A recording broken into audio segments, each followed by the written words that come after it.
गंवार सास। ममता ने अपने बेटे को पढ़ा लिखा कर बड़ा आदमी बनाया।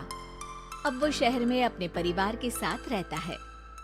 एक दिन ममता का बेटा रोहन अपनी पत्नी आलिया से कहता है, अरे आलिया, सुनो, माँ अब से गांव में नहीं रहेगी, वो हमारे साथ यहीं रहेंगी शहर में। उनका कमरा आज नौकर से बोलकर अच्छे से साफ करवा देना।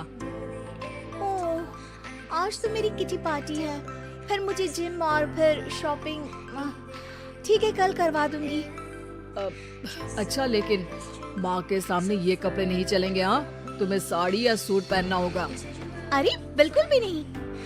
मेरे मम्मी पापा ने इतना पैसा लगाकर शादी इसलिए नहीं की थी कि मैं अपनी मर्जी के कपड़े पहन ओढ़ भी ना सकूं।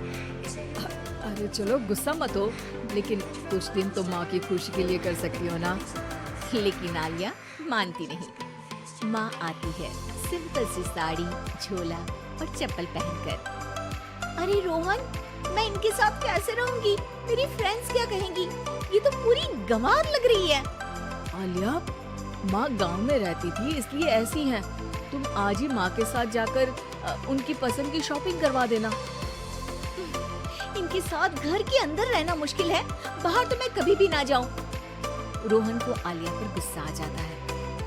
माँ, ओ माँ। हाँ बेटा। वो माँ को ले जाने के लिए उनका हाथ पकड़ता है कि अरे माँ, तेरे हाथ अभी तक इतने कड़े हैं, तूने इसका कोई इलाज नहीं किया? अरे बेटा, इसका कोई इलाज नहीं। वैसे भी मुझे कोई शर्म नहीं कि मेरे हाथ मुलायम नहीं है, क्योंकि इन्हीं हाथों से मेहनत कर मैंने तुझे बनाया है बेटा। अगले दिन, माँ, मैं ऑफिस जा रहा हूँ, कुछ लाना हो तो आलिया को बोलकर फोन करवा देना। रोहन के जाने के बाद, आप ना आज कमरे में ही रहिएगा, घर में पार्टी है, मेरी सहेलियां आ रही है, मैं उन लोगों के सामने आपको नहीं ला सकती हूँ।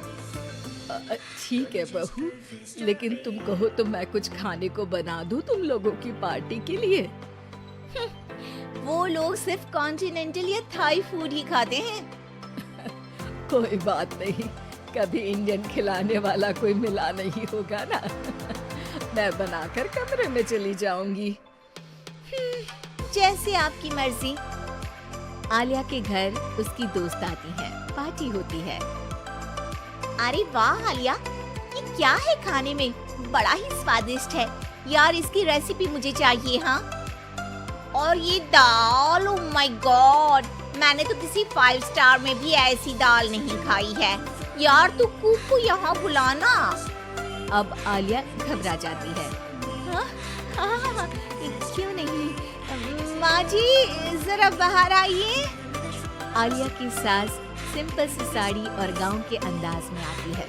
अरे बहू, क्या हुआ? खाना पसंद नहीं आया क्या? बहू? अरे ये गांव से दिखने वाली औरत तुम्हें बहू क्यों बोल रही है? कौन है ये? वो हमारी नई नौकरानी है। सास बहू की बात सुनकर बहुत दुखी हो जाती है। वो सर झुकाकर जा ही रही होती है कि एक सहेली बोल पड़ती है।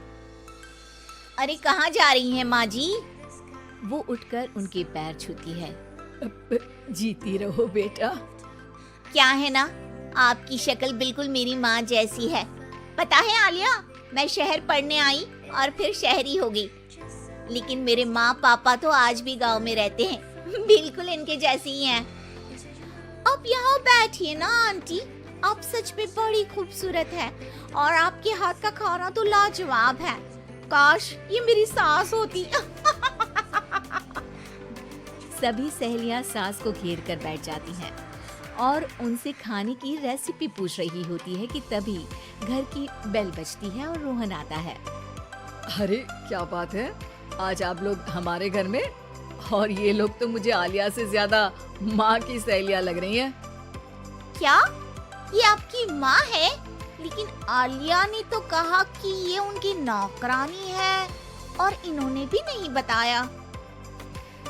वो नहीं बताएंगी, क्योंकि उनके लिए बच्चों की इज्जत और उनकी खुशी सबसे पहले है। मुझे माफ कर दो, मुझे इन्हें तुम लोगों से मिलवाने में शर्म आ रही थी कि तुम लोग क्या कहती। अरे अब तो हमें शर्म आ रही है कि तुम हम लोगों की सहेली हो।